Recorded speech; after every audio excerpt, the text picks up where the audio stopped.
Shosho guys, welcome back to Speaker Nawe. I'm still your boy Taylor DJ. So today ngifuna senze album review album entsha shaka ephumile kaSminoff.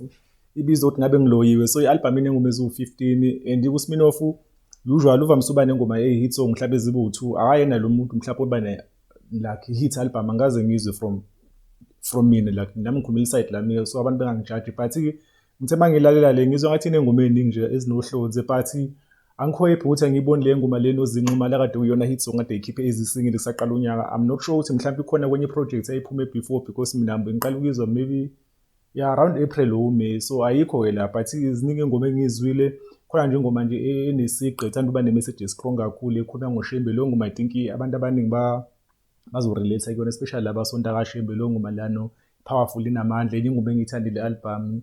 Khona isingoma ngabe sathandana lapho uthi samosha isikhathi silo sijola kanti ngabe sathatha into esayenza seriously. So lo ngoma i-deep because baningi abantu abaningi mhlawumbe abagcina bespenda even mhlawumbe abo 10 years sokuthi bayajola bathandani. So ingoma isho njalo abantu bazozwela yona. So I think enye ingoma leyo interesting. Khona le ngoma esike ngabe ngidakwe bafana ningishanisa khona iphinde ningishana namandla. I think enye ingoma yomsizwa ke leyo ebalansile lapha because kuyenze ukuthi mhlawumbe nisakhule khona abantu abaxhaphazayo lapha but mase nibadala uthi uSminoff ayisasabaningi ukuthi mhlawumbe ongishaye ekudala manje ayisasabaningi so ngabe ngidake ukuthi ngaphinde ningishane uma sengimdala. So enye ingoma leyo naye ngizwile ngayizwa ngathi interesting.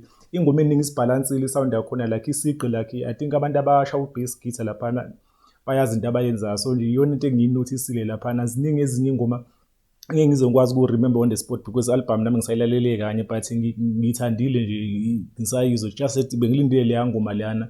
Khona enye ingoma lesike sasitrenda kakhulu I think nayo ingoma izotrenda ke leyo because it's I know umjolo wethu ngathi uhamba ngenye indlela sesitrenda kakhulu laphana. So I think abantu abasemjolweni abasemathandweni leyana izohlala enhlizweni zayo. So enye nayo ingoma enohlonzi le ngizwile nje ziningi ezinye interesting but ngizohighlight lezi ezimbalwa ngoba nami angifuni lo ngize ngithi from track to track but I think abantu ngaba recommend bolale album kaSminoff inazo lezo ngoma lezo even though I don't think nayo izoba hit album but izoba nazo ingoma ezimbalwa ezovele zigqame njalo sasatrenda kakhulu. I think izoba nkulu nami umbono wami ke lo abantu bengasithukela into esingazazi but ke nje angifuni ize ngikhuluma kakhulu because iseyintsha album mhlawumbe amanye ama-video sawenza album iseyintsha ukuthi mase uthi wayibheka ivideo yakho after isikhathi mhlawumbe lento kade uyisho nawe usushintsha umqondo but ke kumele shoot i-content end of the day. Khona i-Twitter ethi Speaker Nawe, sikhona ku-TikTok Speaker Nawe, sikhona ku-Instagram Speaker Nawe, sikhona ku-Twitch ethi Speaker Nawe.